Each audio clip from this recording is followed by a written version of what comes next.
ಸತ್ಯಕ್ಕೆ ದೂರವಾದಂಥ ಒಂದು ಸಂಗತಿಯಾಗಿರುತ್ತೆ.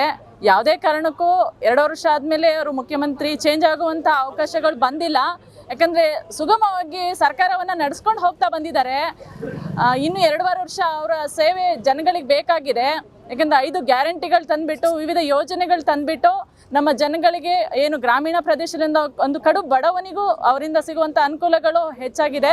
ಸೊ ಅವ್ರ ಸಹಾಯ ಜನಗಳಿಗೆ ಇನ್ನೂ ಬೇಕಾಗಿರೋದ್ರಿಂದ 2.5 ವರ್ಷ ಅವರು ತುಂಬಿಸ್ತಾರೆ. ಯಾವುದೇ ಕಾರಣಕ್ಕೂ 2.5 ವರ್ಷ ಈಗ ಮಧ್ಯದಲ್ಲಿ ಅವರು ರಾಜೀನಾಮೆ ಕೊಡುವಂಥ ಅವಕಾಶ ಬಂದಿಲ್ಲ, ಮುಂದೇನೂ ಬರೋದಿಲ್ಲ. ಅವರು ಸೀನಿಯರ್ ಇದ್ದಾರೆ, ಮುಂದಿನ ಅವಧಿನಲ್ಲಿ ಅವ್ರಿಗೆ ಅವಕಾಶ ಸಿಗತ್ತೆ. ಇದು ಸಂಪೂರ್ಣವಾಗಿ ನಮ್ಮ ಸಿದ್ದರಾಮಯ್ಯನವರು ಈ ವರ್ಷ ತುಂಬಿಸಲೇಬೇಕಾಗಿದೆ.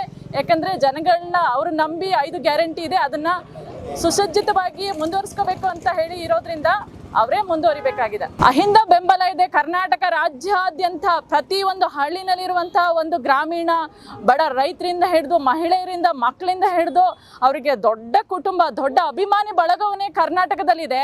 ಅವ್ರನ್ನೇನಾದರೂ ನೀವು ಚೇಂಜ್ ಮಾಡಬೇಕಂತ ಒಂದು ಕ್ಷಣದಲ್ಲಿ ಆಲೋಚನೆ ಮಾಡಿದ್ರೆ ಕರ್ನಾಟಕದಲ್ಲಿ ರೈತರಾಗ್ಬೋದು, ಜನಗಳಾಗ್ಬೋದು, ಜನಪ್ರತಿನಿಧಿಗಳಾಗ್ಬೋದು, ಪ್ರತಿಯೊಬ್ಬರು ಹೋರಾಟ ಮಾಡಿಬಿಟ್ಟು ಅವ್ರನ್ನೇ ಮುಂದುವರಿಸ್ಬೇಕಂತೇಳಿ ಹೋರಾಟ ಮಾಡಲಿಕ್ಕೆ ನಾವೆಲ್ಲ ಸಿದ್ಧರಾಗಿದ್ದೀವಿ. ರಾಹುಲ್ ಗಾಂಧಿ ಅವರಿಗೆ ನಾವು ಇಲ್ಲೇನಾದರೂ ಅವ್ರನ್ನ ತೆಗಿಬೇಕಂತ ಏನಾದರೂ ಅವಕಾಶಗಳು ಬಂದರೆ, ಸಂದರ್ಭ ಬಂದರೆ ನಾವು ಡೆಲ್ಲಿ ಮಟ್ಟದಲ್ಲಿ ಹೋರಾಟ ಮಾಡಲಿಕ್ಕೆ ನಾವು ಅಹಿಂದ ವರ್ಗದವರು ಡೆಲ್ಲಿ ಮಟ್ಟದಲ್ಲಿ ಈಗಾಗಲೇ ಮೀಟಿಂಗ್ ಮಾಡ್ಕೊಂಡಿದ್ದೀವಿ. ಬೇರೆ ಬೇರೆ ರಾಜ್ಯದವರು ಕೂಡ ಕೈ ಜೋಡಿಸ್ಲಿಕ್ಕೆ ಅದಕ್ಕೆ ಸಹಕಾರ ಆಗಿದೆ. ರಾಷ್ಟ್ರ ಮಟ್ಟದಲ್ಲಿ ನಾನು ಕೂಡ ಅಹಿಂದ ರಾಷ್ಟ್ರೀಯ ಮಟ್ಟದ ಕಾರ್ಯಾಧ್ಯಕ್ಷ ಆಗಿದ್ದೀನಿ.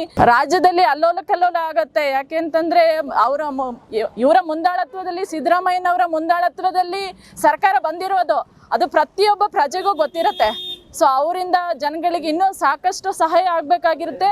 ಅದನ್ನು ಮನಗಂಡು ಸರ್ಕಾರ ಸಂಪೂರ್ಣವಾಗಿ ಬಹುಮತದಿಂದ ಬಂದಿದೆ ನಮ್ಮ ಕರ್ನಾಟಕದಲ್ಲಿ. ಈ ವರ್ಷ ಅವರನ್ನು ನಾವು ಮುಂದುವರಿಸಿ 5 ವರ್ಷ ತುಂಬಿಸಿದ್ರೆ ಮುಂದೆ ಸರ್ಕಾರ ಬರಲಿಕ್ಕೆ ಅವ್ರ ಮುಂದಾಳತ್ವದಲ್ಲಿ ಬಂದರೆ ಖಂಡಿತವಾಗ್ಲೂ ಮುಂದೆ 2028ಕ್ಕೆ ಸರ್ಕಾರ ಬರುತ್ತೆ. ಆ ಸಂದರ್ಭದಲ್ಲಿ ಡಿ.ಕೆ. ಶಿವಕುಮಾರ್ ಸರು ಮುಖ್ಯಮಂತ್ರಿ ಆಗ್ಬೋದು, ಅವಕಾಶ ಖಂಡಿತವಾಗ್ಲೂ ಇದೆ. ಆದರೆ ಈ ಸಾರಿ ಮಾತ್ರ ನೀವು ತಪ್ಪಿಸ್ಲಿಕ್ಕೆ ಸಾಧ್ಯನೇ ಇಲ್ಲ. ಬಿಜೆಪಿ ಅವ್ರ ಹತ್ರ ಏನೇನು ಮನದಾಳದ ಏನೇನು ಪಾಯಿಂಟ್ಸ್ಗಳಿದೆ ಅನ್ನೋದು ನಮಗೆ ಅದ್ರ ಬಗ್ಗೆ ಗೊತ್ತಿಲ್ಲ. ಅಂತರಾಳವನ್ನು ನಾವು ಯಾರ ಬಗ್ಗೆನೂ ನಾವು ತಿಳ್ಕೊಳ್ಳಿಕ್ಕೆ ಆಗೋದಿಲ್ಲ. ಆದರೆ ಸಿದ್ದರಾಮಯ್ಯನವರು ಕರ್ನಾಟಕದಲ್ಲಿ ಮುಖ್ಯಮಂತ್ರಿ ಇನ್ನೂ 2 ವರ್ಷ ತುಂಬಿಸ್ಲಿಕ್ಕೆ ಯಾವುದೇ ರೀತಿಯ ಕಳಂಕ ಇಲ್ಲ. ಸೊ ಇದು ಮಾಡಲಿ, ಏನಾದರೂ ನೀವು ಅವ್ರಿಗೆ ಡಿಸ್ಟರ್ಬ್ ಮಾಡಬೇಕು, ತೊಂದರೆ ಕೊಡಬೇಕು ಅನ್ನೋದು ಏನಾದ್ರು ಯಾರ್ದಾರು ಉದ್ದೇಶ ಇದ್ದರೆ ಸಂಪೂರ್ಣ ಸರ್ಕಾರ ಡಿಸರ್ವ್ ಆಗುತ್ತೆ. ಮುಂದೆ ಚುನಾವಣೆಗೆ ರೆಡಿಯಾಗಿ, ಅಷ್ಟೇ, ಬೇರೆ ಇನ್ನೇನು ಇಲ್ಲ. ಯಾಕಂದರೆ ಅದೇನಾದರೂ ನೀವು ಮನಸ್ಸಲ್ಲಿ ಯಾರಾದರೂ ಆಲೋಚನೆ ಮಾಡಿದರೆ ಉಗ್ರ ಹೋರಾಟ ಆಗುತ್ತೆ. ಇಲ್ಲಿಂದ ಡೆಲ್ಲಿ ಮಟ್ಟಕ್ಕೂ ಹೋಗಿ ನಾವು ಹೋರಾಟ ಮಾಡಲಿಕ್ಕೆ ಸಂಪೂರ್ಣ ಜನ ಬೆಂಬಲ ಇದೆ, ಅಹಿಂದ ಬೆಂಬಲ ಇದೆ, ಜನಪ್ರತಿನಿಧಿಗಳ ಬೆಂಬಲ ಇದೆ, ಜನಗಳ ಬೆಂಬಲ ಇದೆ. ಸೊ ಹಾಗಾಗಿ ಉಗ್ರ ಹೋರಾಟ ಆಗುತ್ತೆ, ಸರ್ಕಾರ ಡಿಸರ್ವ್ ಆಗುತ್ತೆ.